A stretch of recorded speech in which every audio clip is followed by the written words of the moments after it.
What's up, meta nerds? This video is all about the Nantex-Class Territorial Defense Starfighter, also known as the Geonosian Starfighter. Manufactured by the Hoopla Passatisk Shipwright Collective, the Geonosian owned and operated company, which also made the Genovix-class Starfighter.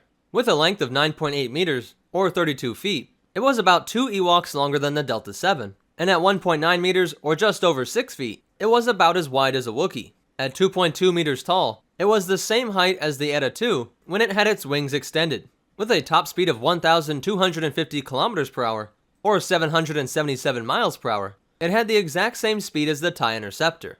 But there are some sources which state that its maximum speed is 20,000 kilometers per hour, or about 12,400 miles per hour, which would make it one of the fastest ships in the Star Wars galaxy. So it's not clear if this is true, or if this was just Geonosian propaganda. It did not have a hyperdrive, but it did come equipped with a shield generator. The hull of this ship was made from a very unique material called lamina steel, which is described as long strands of metal, which could be applied in layers, creating this smooth but very durable hull. So it was like the Geonosian equivalent of fiberglass. But let's go ahead and take a look inside of this ship to see where everything was and how it all worked. The cockpit was located right here, where the pilot's head would stick up and into this rounded bubble window, which gave him an unobstructed view of his surroundings. Visual readouts on this panel would let the pilot know about fire control systems and the ship's orientation in space.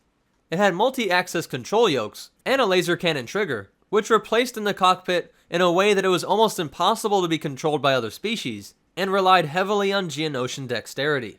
One of the most unique features to the ship, and perhaps in any ship in all of Star Wars, is the pilot's scent stimulator mask. Geonosians have such an acute sense of smell that flight data was communicated to the pilot through different smells, but it also contained different pheromones, which could be remotely released by air traffic control in order to change the pilot's mood, either heightening their senses or making them more calm, whichever was needed for that particular battle situation. It would be like if modern fighter pilots could be hooked up to multiple remote-controlled IV drips, and Mission Command could just directly stimulate them with more adrenaline or calm them down with other drugs.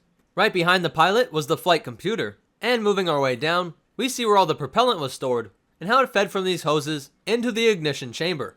In order to help this ship maneuver, the entire engine unit was located in this orb, which could rotate in a ball socket. Right below the pilot, we see an array of different scanners, and then we see the power converters and main reactor that fills up most of the section of the lower hull. These 3 ports were used for refueling and for recharging. This is the actuator for the landing gear, and located right in the middle of the ship is its large laser cannon turret, which was also placed in its own orb, and it would rotate left and right, not being able to go up and down too much without fear of shooting into its own hull. But when it rotated back and forth, these holes on the bottom of the power induction plate would line up with other power points on the socket wall. An innovative, but perhaps overly complicated solution. Right above the laser cannon was the shield generator and what was called the inertial compensator and internal gravity generator. The rest of the length of the bottom hull was filled with tractor beam and shield generator dampeners, which could reduce the influence of these systems. And the reason why they worked that in is because the top part of the hull had these sections on the edge, which were full of several tiny tractor beam projectors, which could be used not only to slow down enemy ships, but even to curve the plasma rounds fired by that laser cannon.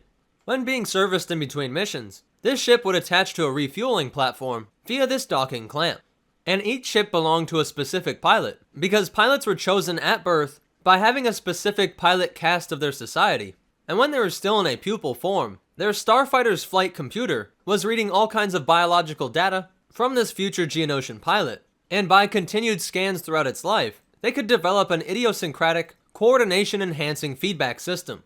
Because Geonosians didn't need any sleep, they would stay in these enormous cob-shaped air defense hives, always on standby and ready to scramble these fighters at a moment's notice. The asteroid field which surrounded the planet of Geonosis was also filled with countless Nantex-Class ships, which would swarm on any would-be attackers. These fighters were used throughout the Clone Wars, being present since the first Battle of Geonosis, where they would assist vulture droids when trying to shoot down the invading Republic forces. And a pair of Nantex-Class starfighters helped escort Count Dooku when he was being pursued by an LAATI. Later, a Geonosian lieutenant was taken out by Delta Squad when they shot down his Nantex fighter as he tried to flee Geonosis. And we would again see them during the second Battle of Geonosis, where they defended the primary droid foundry. And the last time that we see these ships is in the year 3 BBY, when Nantex-Class fighters can be seen on the scrap world of Raxus Prime. So that's it for its history, but you definitely want to hear these cool facts and behind the scenes stuff. This green coloring on the middle part of the ship was made from a large spider-like venomous creature called a porlcatin, which was native to Geonosis. That same lamina steel used to create the hull of this ship was also used to construct the Geonosian hives. Though the ship was prized by many others, the way it was designed made it almost impossible to be piloted by any other species, and Poggle the Lesser actually tells Count Dooku a story, saying that the last human who tried to fly one quickly fell out of the sky and crash landed into some lava fields. During the Battle of Geonosis, we see OOM pilot battle droids flying the Nantex-Class Starfighter, but this kinda goes against all the other lore surrounding this ship. In the video game Star Wars Jedi Starfighter, this ship also has a mounted warhead launcher. There were actually 2 scenes in which we could have seen this vehicle sooner, with it originally being proposed for episode 1, where it seems like it would have taken the place of the Vulture droid, and then a scene proposed for episode 2 was also cut, in which LAATs were going to strafe a Geonosian airstrip, destroying a ton of these Nantex starfighters. In the video game Star Wars Galactic Battlegrounds, the Nantex comes after the Geonosian fighter, and before the advanced Geonosian fighter. And this ship was also considered a stealth vehicle because its engine produced so little ambient glow that it was hard to pick up on any sensors, and it actually had over 100 tiny repulsor lift and tractor beam generators, which it would also use to shape the air around it when it was flying in atmosphere, which greatly reduced its drag and increased maneuverability, a concept that the Empire would work into the later TIE Striker. So that's it for the Nantex-Class Territorial Defense Starfighter. If you liked it, go ahead and hit that like button, and if you want to check out our social media, or ways that you can help support this channel, be sure to check out the description down below. If you want to see more, be sure to hit that subscribe button and hit the bell icon so that you get notifications.